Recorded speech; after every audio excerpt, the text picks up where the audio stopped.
Satu persatu tenaga medis, baik dokter maupun perawat, terus berguguran. Perjuangan mereka melawan pandemi corona sangat berat. Para pahlawan medis ini seolah tiada lelah. Pagi, siang, hingga malam selalu terjaga. Terus memberikan perawatan terbaik bagi tiap pasien corona. Tugas mereka embar begitu rentan. Rasa ketakutan seakan sudah menjadi kawan. Berdiri di garis terdepan, nyawa sudah menjadi taruhan. Saat ini di Indonesia, bisa dikatakan jumlah petugas medis belum ideal. Tingginya jumlah pasien corona berbanding jauh dengan ketersediaan dokter dan perawat. Mari simak data dan fakta berikut ini. Sebenarnya, berapa jumlah dokter di Indonesia? Hingga akhir tahun 2019, jumlah dokter di Indonesia hanya sekitar 168.000, dengan rincian 138.000 dokter umum dan 30.000 dokter spesialis. Angka itu merupakan yang terendah kedua di Asia Tenggara, yaitu 0,4 dokter per 1.000 penduduk. Artinya, Indonesia hanya memiliki 4 dokter yang melayani 10.000 penduduk. Hingga kini, sudah berapa jumlah dokter yang meninggal saat bertugas merawat pasien COVID-19?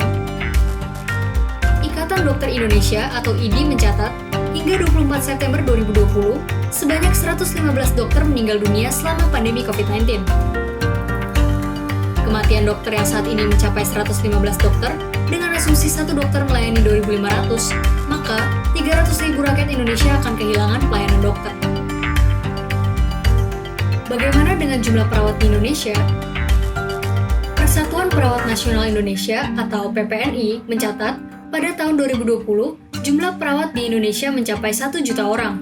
Dari angka tersebut, didapatkan rasio perawat dan penduduk Indonesia sebesar 1:267, dengan asumsi jumlah penduduk Indonesia sebanyak 267 juta orang.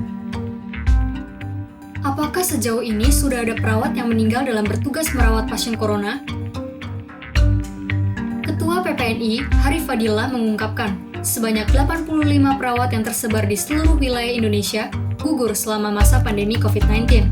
Selain itu, sebanyak 3.000 orang perawat yang tersebar di 4 provinsi terinfeksi virus corona.